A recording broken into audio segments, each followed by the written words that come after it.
조금 전 이 대통령이 이 수석 비서관 회의를 했습니다. 네. 거기서 전향적인 내수 소비 진작 대책을 강구하라 이렇게 일단 지시를 했다고 그래요. 근데 이게 내수 진작책이 지금 뭐 강구하라 그러는데 이게 뭐 내용이 있을 수 있나요 지금? 그 내수라는 게요. 그러니까 이제 상품 구매력에서 나오는 거 아닙니까? 뭔가 소비. 예, 소비를 해야 됩니다. 그러니까 요새 근데 9시 이후에 그 음식점 거의 문 닫는다. 우리가 이거 어벤져스 스타게 얘기하지 않았습니까? 네네. 잘 나가는 그 맛집들, 줄 서는 맛집들 아주 그러니까 전체 자영업자 뭐 중에 뭐 한 10% 안짝 그런 데가 좀 먹고 살 만한 정도고요. 나머지는 거의 빈사 상태다. 그러니까 이게 그리고 또 이제 그 알바를 쓰게 되면요 다 시간당으로 계산을 해야 되지 않습니까? 네. 시급으로. 그러니까 괜히 뭐 이전 같으면 웬만한 뭐 삼겹살 집도요 밤 손님만 있으면 밤 10시 뭐 10시 반까지 하고 그랬는데 요새 9시 되면은 이제 그만두시고 좀 나가시죠. 우리 네네, 끝내야 맞아요. 됩니다. 뭐 이렇게 다 얘기를 합니다. 그러니까 그만큼 이제 소비 여력이 줄었다.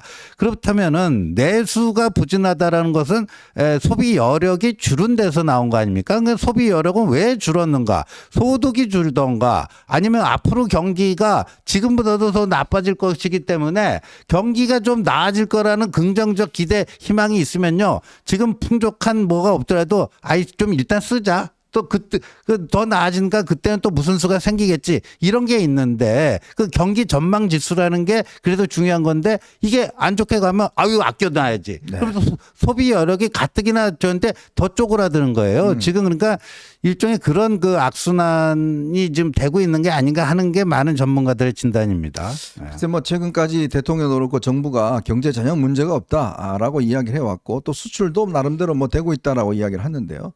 근데 제가 최근에 들어보니까 12월 접어들면서 기업들이 급전직하로 지금 어려워졌다고 그럽니다. 지금 기업들이 지금 이 여론조사를 해보니까 대기업들의 60% 이상이 내년도에는 지출을 줄일 것이다라는 지금 61%가 내년 긴축 경영을 할 것이다. 이렇게 이야기. 중소기업은요 45.7%가 지금 어려울 것이다. 특히 이게 지금 뭐 사드나 그동안 어려움이 있었던 것보다 훨씬 더 지금 심각한 국면일 거다라는 지금 전망들이 나오고 있습니다. 특히 이제 트럼프 당선인의 앞으로 정책이 어떻게 갈지에 대해서 우리 기업들이 꽤 어려운 지금 지경에 있는 것 같습니다. 자, 그런데 제가 그도 말씀드렸지만 어려운 경제 시기에는 정치권이 그래도 뭔가 정부가 국민들에게 뭔가 열심히 하고 있다, 노력하고 있다. 이런 모습들을 보여주는 게 굉장히 제가 중요하다는 말씀을 드렸잖아요. 그렇죠. 근데 예. 윤석열 대통령이 지난 이 3월 달에요. 총선 전이죠. 그때 이 비상경제 민생회의를 연 이후에 지금까지 아직까지 열지를 않았습니다. 그냥 국무회의 정도만 했죠. 저기 보시는 3월 27일 이후에 비상경제 민생회의를 당시 총선 기간 중에 열었습니다. 그러다가 그냥 총선 끝나고 난 뒤부터는 아직까지 한 번도 열리고 있지 않아요. 자, 물론 뭐 정부에서는 필요성이 뭐 없다 뭐 이렇게 이야기할 수 있겠죠. 그렇지만 저게 열리는 게 사실 저기서 토론하는 자리는 아니거든요. 그렇죠. 저게 왜 저렇게 열리냐면 결국 국민들에게 보여주는 거예요. 그렇죠. 자, 우리 정부가 여러분들 비상인 거 알고 있고 비상인 거를 뭔가 해결하기 위해서 노력하고 있다는 거를 가시적으로 보여주기 위한 하나의 퍼포먼스에 솔직히 이야기해서. 그래서 이 예전에 이 이명박 대통령 때 2012년인가요? 그때 이제 이 금융위기가 왔지 않습니까? 네. 그때 이 이명박 대통령이 벙커 회의라고 소위 맞아요. 비상경제대책회의라고 벙커 안에 들어갔어요, 실제. 145번을 했습니다. 네. 145번을. 그러니까 기업 관계도 참가시키고 저걸 하면서 금융위기를 그때 극복하기 위해서 어떻게 하면서 가장 그래도 각국의 이 중에서 제일 연착륙했다라는 평가를 받았습니다. 맞습니다. 2008년에 여러분들 다 기억나실 겁니다. 리만 브라더스발 그 금융위기, 글로벌 금융위기가 와가지고요. 전 세계가 타격을 받았습니다. 그 잘 나가던 중국 경제도 그때 일격을 받고 휘청할 정도였고 그런데 그 위기 속에서 가장 모범적으로 빨리 위기에서 탈출한 국가가 한국이다. 이거는 국내적 평가가 아니고요. 제가 그때 그 당시에 이제 국회의원이었고 뭐 몇 군데 이제 외국에 출장을 가보면 뭐 스페인이라든가 이탈리아라든가 이런 데서 이구동성을 하는 얘기야. 한국은 어떻게 그런 그 금융위기에서 이렇게 빨리 잘 벗어날 수 있었는가? 네. 그 비결은 무엇인가? 이런 걸 막 묻고 그랬습니다. 네네. 예. 그러니까 그때 특히 이제 기업인들이 저 회의에 참가하면서 꽤 현실적인 아이디어들이 많이 나왔다고요. 네. 그리고 이제 이게 이렇게 움직이니까 정부도 공무원들도 좀 긴장을 하고 맞아요. 움직였다고 그래요. 근데 정말 기막힌 이야기는 뭐냐면 오늘 조선일보에 난 기사인데요. 네. 이번에 이제 예산안이 이제 통과가 안 되니까 예. 통과 이제 많이 잘리니까 어떠한 중앙부처의 한 공무원이 야당 보좌관한테 전화해서 아유 고마워요. 고맙습니다. 우리 일 좀 안 하게 해주셔서 오. 고맙습니다라는 전화를 했다는 거예요. 오. 그러니까 왜냐하면 예산이 배정이 안 되면 일을 네. 안 하지 않습니까? 일을 안 해도 되니까. 네. 그리고 지금 보건복지부에요. 공무원들 중에서 휴직률이 13%래요. 아. 13% 공무원들이 지금 휴직하고 있는 상태입니다. 자, 그리고 야당 보좌관한테 전화해서 아유 예산안 그거 안 통과시켜서 고맙습니다. 우리 놀게 해줘서 고마워요. 아, 예산이 책정이 돼야지 그 예산 집행을 위한 뭐 사무를 볼 텐데 일을 안 해도 된다 이거 아니에요? 그래서 하도 그 기가 막혀서 네. 보좌관이 국회의원한테 이야기를 하고 그 국회의원이 여당 관계자한테 이야기를 했대요. 아. 야, 아무리 그렇지만 공무원들이 이런 이야기를 한다. 예. 아니 공무원들이 예산 통과 안 됐다고 신나갖고 저런 게 말이 되냐. 야. 그래서 여당에서 각 그 부처에다가 지시를 내렸답니다. 경고를 했답니다. 당신들 지금 정신 안 차릴래? 경고를 했다는데 이 경고가 안 먹혀요. 지금요 보십시오. 여성가족부 벌써 1조 원 이상 지금 예산을 쓰고 있는 부처인데 벌써 장관이 없은 지가 벌써 1년이 가까워집니다. 네, 10달 넘었다고 그러더라고요. 자, 그리고 지금 정부 부처 공무원들 일을 안 해요. 아무도. 다 지금 보면 휴직하고 뭐 저런 거 다 하지 않습니까?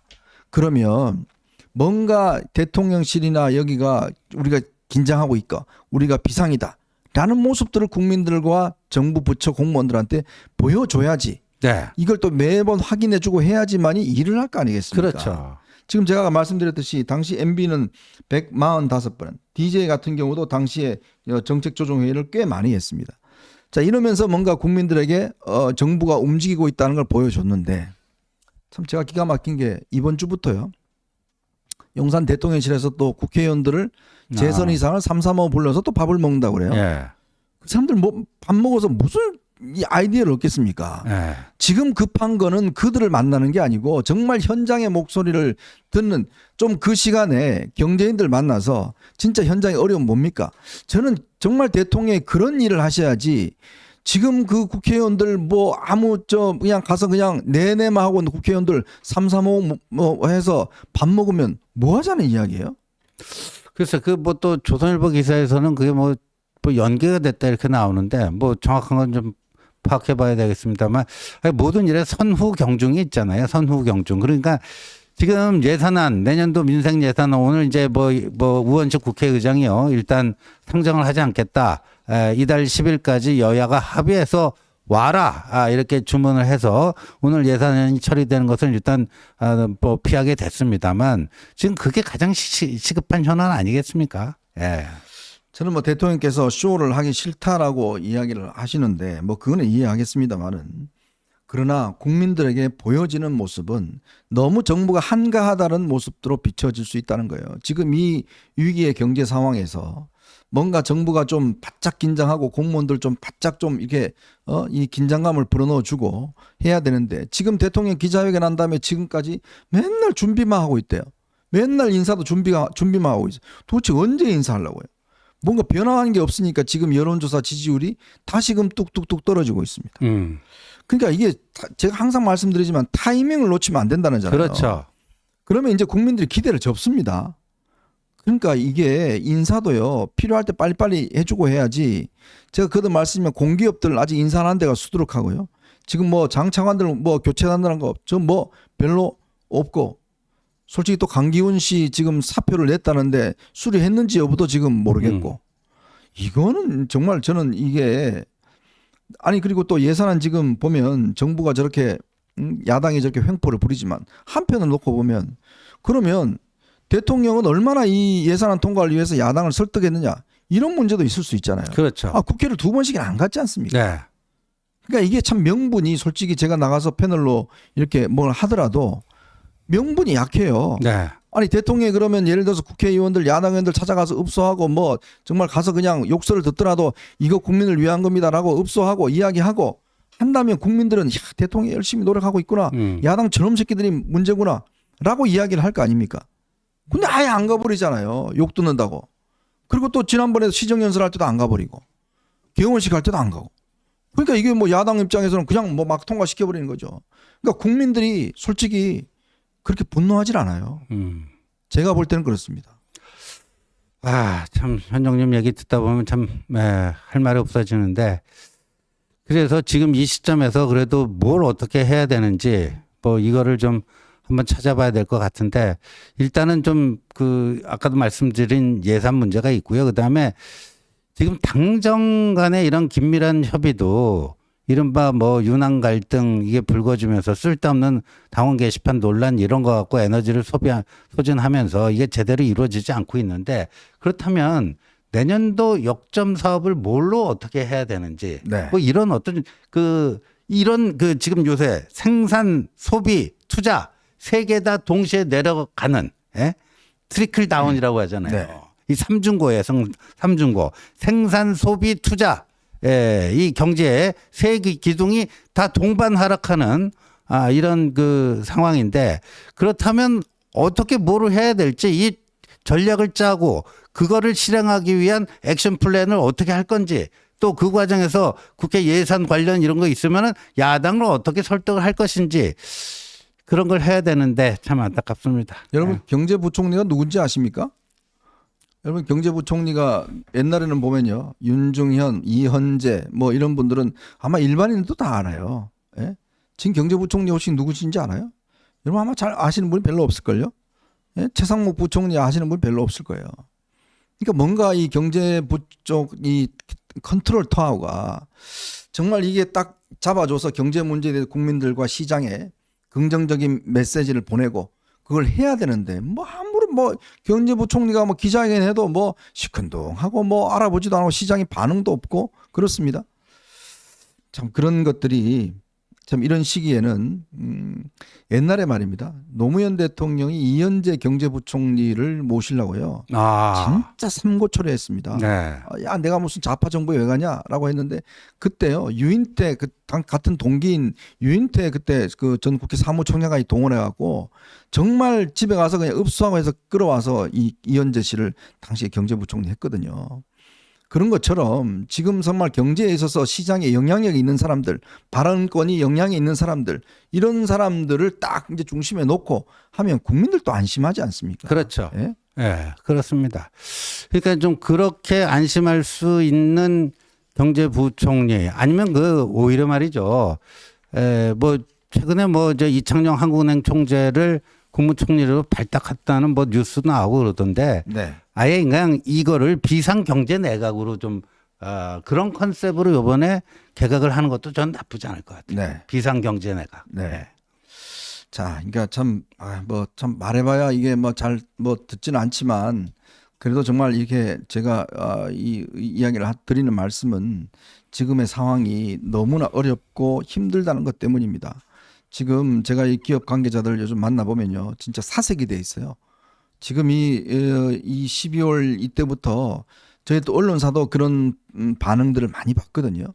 그러니까 지금 12월 달 들어서면서 경제가 굉장히 지금 안 좋아지고 있다는 신호들이 곳곳에서 나오고 있습니다. 그러면 이거를 정부가 확 틀어잡아서 뭔가 안심을 시켜주고 그러면서 뭔가 집중하는 모습들 그리고 야당에도 이걸 압박으로 느낄 수 있도록 만들어내는 거.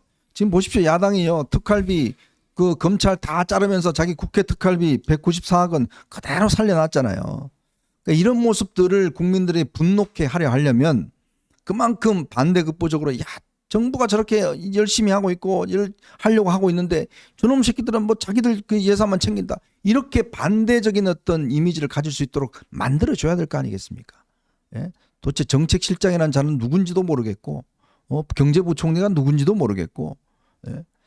대통령 그냥 뭐 참모들 회의에서 뭐 소비대책 강구하라고 뭐 아주 그냥 맨날 하는 이야기만 하고 그러니 이게 뭐 시장에서는 뭐 아무런 감동이 없는 거예요. 솔직히 이야기해서.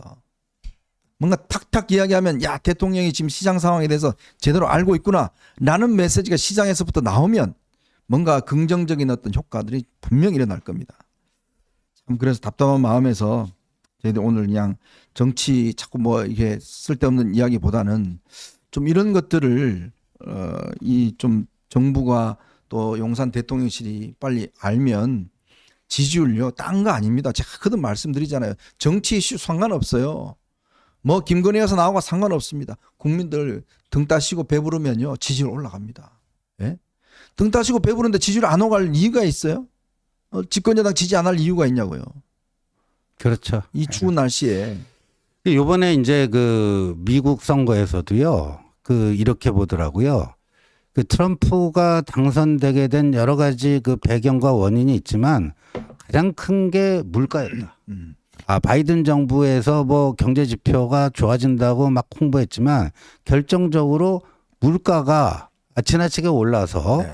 그 인플레이션이라는 것은 어찌 보면 이 소비 구매력을 확 줄여버리는 거 아니에요? 네네. 그렇죠?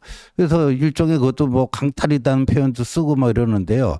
근데 트럼프가요, 그 마음을 잘 파고 들어갔다는 네, 거죠. 그러니까 맞아요. RE100이라는 거 있잖아요. 네네. 예, Renewable Energy, 신재생 에너지 100% 쓰는 거. 이게 이재명의 대선 공약인데, 이 바이든은 좀 약간 PC주의, 네. 민주당 정부는 PC주의, 정치적 올바름주의였고 교토 협약이라든가 이런 걸 뭐 하고 뭐 했는데 트럼프는 그런 거 다 필요 없다. 네. 그냥 셰일가스, 셰일 석유 그냥 무한정 개발하도록 하겠다. 네. 그러면 에너지 가격이 싸지면 전체적으로 물가가 내려가지 않겠느냐. 네. 환경 문제 뭐 이런 건 그 다음 문제 아니냐.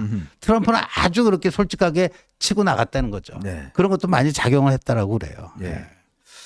자, 참 대통령께서 좀 귀를 열고 지금의 이 어려운 문제들 이걸 좀 해결하는 그런 좀 긴장된 모습 퍼포먼스라도 좀 국민들에게 좀 제발 보여줬으면 하는 그런 바람에서 이 문제를 좀 말씀을 드렸습니다. 자.